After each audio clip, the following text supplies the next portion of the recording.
What you know about retro ghetto? Collecting and playing retro. Street Fighter on the Nintendo. I'm a veteran at this, not a pro. Hi everybody, welcome back to the Retro Ghetto. Now it's no secret that I spend a lot of my time hunting for video games, primarily at charity shops but also at car boot sales. The vast majority of my collection that you can see behind me has actually come as a result of those hunts. What I tend to do is find video games at charity shops, car boot sales, trade them to CEX for a higher voucher price, and then utilise those vouchers to get games that are more difficult to find and add them to my collection. I was recently able to add Castlevania The New Generation to my collection purely as the result of a successful car boot hunt that we had, where I took all of those games, traded them, and was able to get this valuable piece for my collection. I've never professed to be the best at video games, and there's certainly always somebody out there that's got a bigger and better collection. However, there is one thing that I know, and that is the video game market. I've got a very good understanding of the prices of video games, which often go up and down like stocks and shares. What I'm going to do today is share some of the knowledge that I've attained over years of hunting for video games, and in particular, some of the video game titles that I often think are overlooked.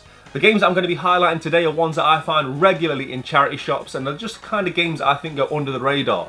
I'll often walk into charity shops, see them sitting on the shelves and wonder why nobody's picked them up before me. Some of these games I think you'll be surprised to learn have value and are well worth picking up. Whilst most of us have often got our mobile phones in our pockets, and I would advise anybody to be regularly checking the CEX and the eBay sold listings for prices, it's not always accessible, it's not always easy to do so when you've got a charity shop working right next to you. And if you're anything like me, when you go to car boots, you'll be doing very well to get any kind of mobile phone reception at all. So I'm going to give you games so you guys know exactly what you should be picking up next time. Do not miss out on these. Let's get into it. Okay, so this first game is without doubt the game that I found the most copies of in charity shops. I'd be surprised if I didn't pick this up at least 10 times a year. Charity shop hunters out there will know what I'm talking about, and that is Mario and Sonic at the Olympic Games. This game actually inspired this video because I found this copy yesterday in my local charity shop, and after checking, realising it's still worth picking up. This game sold 7 million copies on the Wii and 4 million copies on the Nintendo DS. I actually think half of those must have been sold in the area local to me based on the amount of these games that I find, but this game still trades in at CEX for £3. Now do not scoff at the £3 figure. Guys, that's my bread and butter. Look at the collection that I've built up around me. It's largely made up of games that you can trade in CEX for £3. There will be games on this list that trade in for considerably more, but £3 is your bread and butter. Don't look at it as a pound increase, look at it as a percentage. If you can be picking up games like this for £1 or £1.50, you're effectively doubling your money, and trust me, it adds up fast. What I'm not going to do on this video is teach you guys how to suck eggs. I'm not going to sit here and tell you obvious things like pick up mainline Mario titles. However, whilst I'm sat here with the Sonic game in my hands, you can't go wrong with any of the Sonic games on the PlayStation 3 platform, all of which are worth picking up. Collectors, charity shop hunters, I've got a bit of sad news. The game I pick up second only to Mario and Sonic has got to be Guitar Hero 3 for the Xbox 360. This is another one of my bread and butter finds that traded in for £3. However, recently CEX have reduced the trade-in price, so it's not worth picking up anymore. However, there are still some Guitar Hero games within the franchise on the Xbox 360 that are well worth picking up should you see them. Guitar Hero 2 is worth picking up, Metallica's worth picking up, Warriors of Rock is also worth picking up also. Do not be put off by the fact that you're buying game only. When it comes to the peripherals, the guitars, make sure you're doing your homework first, because companies like CEX will find any reason not to give you the full price for that kind of thing.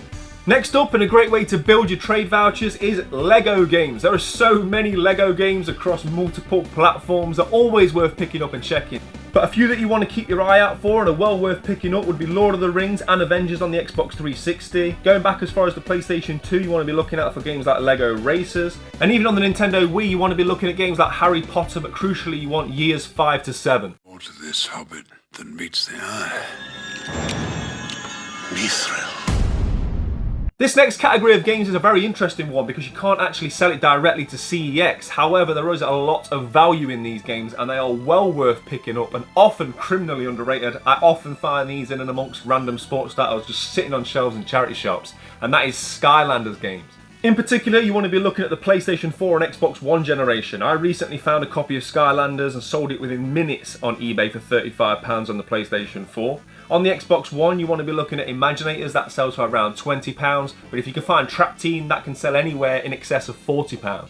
I will often find the previous generation of Skylanders games littering shelves across charity shops, whether that be on the Wii, Xbox or the PlayStation 3. What I tend to do is pick them up, you can bundle them all together. Once you've got 5, 6, maybe even 10, put them on eBay as a job lot, and you will definitely make money on the £1 or the £1.50 you will often see these games littered across charity shops for. Okay, I wanted to highlight this next franchise because there are so many entries in the series. There are 11 different games on the Xbox 360 alone, and that is Need for Speed. When you go into charity shops, you will often see entries in this franchise, but it's overwhelming as to know which ones to pick up. So I'm going to tell you now definitively, these are the Need for Speed titles that you need to be keeping an eye out for. Carbon, which trades in for £8 on the PlayStation 3 and £6 on the Xbox 360. Most Wanted on the Xbox 360 trades in for £21. I found that just a few months ago, sat on the shelves at a charity shop. And also on the PlayStation 2, you want to be keeping an eye out for Most Wanted and Need for Speed Underground 2. My expertise when it comes to video game prices are almost exclusively for console platforms. However, there is one series of games on the PC that I just kept seeing over and over and over again. And again, there's so many different variants, it's mind-blowing. So I decided to look into it to find which of this franchise is actually worth picking up, and that is The Sims. I don't know exactly how many different entries there is in the Sims series on PC, but let's just say there's a lot. And I'm going to list now the ones that are worth you picking up. Ambitions, Supernatural Expansion, Castaway Stories, Mansions and Garden, Supernatural, University Life, The Movie Stuff, that one in particular sells for £11. Complete Collection, 780s and 90s Stuff, Seasons Pack, Fun with Pets Collection, Generations, Get to Work, Island Paradise, Get Together, Cats and Dogs, on and on and on. I guess I'm not going to expect you guys or even myself to remember all those titles, but just be aware that next time you're in a charity shop you see a few PC CD-ROM Sims games, it's definitely well worth looking up if you get the availability to do so, because some of these are definitely worth picking up and trading in. I collect video games for a lot of different platforms, however I'm not a big handheld video game player. As a result, I don't really collect for handhelds, especially if you disregard the Nintendo Switch. But what I was seeing over and over again in charity shops was Nintendo DS games, and in particular these titles. So these are just a few DS titles that I see all the time that you guys should definitely be keeping an eye out for. The first staple that I often come across is The Simpsons. Simpsons still trades in for £4, it's recently gone down from £5, but still well worth picking up if you can get it for a couple of quid. The Cooking Mama series is well worth picking up. Pretty much every entry on both the Wii and the Nintendo DS is worth grabbing. I think in particular Bon Appetit. The famous retro Ghetto. So this is what we're picking up. You're watching the retro Ghetto. Ghetto. Ghetto! Yeah.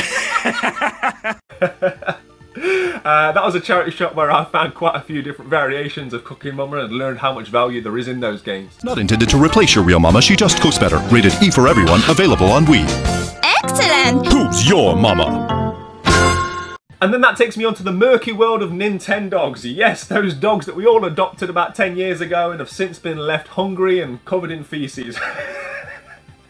There's loads of Nintendogs variants on the system, all of which are worth picking up, but the one that you really want to be looking out for is Best Friends. That trades in for £10.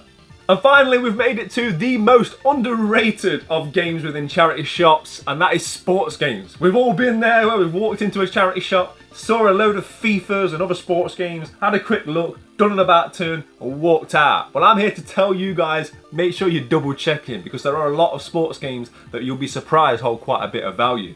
Even FIFAs. FIFA 17, 18 and 19 are all worth picking up on the Xbox 360, and they can be worth as much as £25 when it comes to trading. The golden rule with FIFAs and Pro Evos is to basically look out for the higher years. Often those years came out on the next generation of platforms and therefore didn't sell too many on the existing generation, i.e. PlayStation 3 or Xbox 360. The same applies for Pro Evo. It's well worth picking up copies of Pro Evolution 17 and 18. But not just football games, also football management games. Look out for Football Manager 2008. LMA Manager 2007, that actually trades in for £13, so definitely keep an eye out for that one. There's also a lot of value on lesser played sports video games out there. I think my brain is conditioned to think that if the year is old, i.e. if it's 2015, there's no value in it. But when it comes to the more niche sports, there definitely is. And often they didn't continue to make one of those games every year due to poor sales. So some of the earlier releases are actually the ones that people want to buy, and in some cases actually the latest release. You're looking at games like PGA Tour, even 2001 on the PlayStation 4, that trades in for £5. Cricket 19 is £6 trading. If you can pick up a copy of Cricket 22, I believe that's £20 trading. You contrast that with FIFA 22 and it's night and day, so don't overlook games like that. Another sports genre of games that are well worth picking up is MotoGP. I was fortunate enough to find pretty much all of them recently that came out on the PlayStation 4 in a charity shop. I think MotoGP 17 is the one to keep an eye out for. That trades in for £5. But as a rule, guys, make sure that you're checking the more obscure games. And when it comes to football games, definitely keep an eye out for the later year releases on each platform. And there we go. I hope this video is going to help you guys on future video game hunts, especially in charity shops, because there's nothing worse than coming away and realising down the line, oh, I should have picked that up. Believe me, I've been there many times and I'm sure I'll be there many times again. So many games that I'm still learning about that have value. If there's any games that I've missed on this list that you want to share, make sure you let us all know in the comment section below. Equally, if you like this video and you want to see more, let me know via the like button, because this is literally just the tip of the iceberg. There's literally hundreds of games that I'm finding regularly that I can make you guys aware that are well worth picking up. I'm currently hard at work researching for one of my most requested videos on this channel, and that is the Games to Invest in series. I'm currently collating all that information, but early access will be available to Ghetto Gang members over on Patreon. So if you want to get exclusive access to seeing those games I think are going to go up in value first, check the link in the description and get involved with the Ghetto Gang today. But as I say, guys, let me know in the comment section if you were or not aware of any of the games that we've highlighted today, and equally if there's any that I've missed, especially sports titles, because there's so many random obscure ones. Let us all know in the comments so that we can all learn and we can all go out and have more fruitful hunts going forwards. As always, play your games, keep it retro. I'll catch you on the next one. Take care.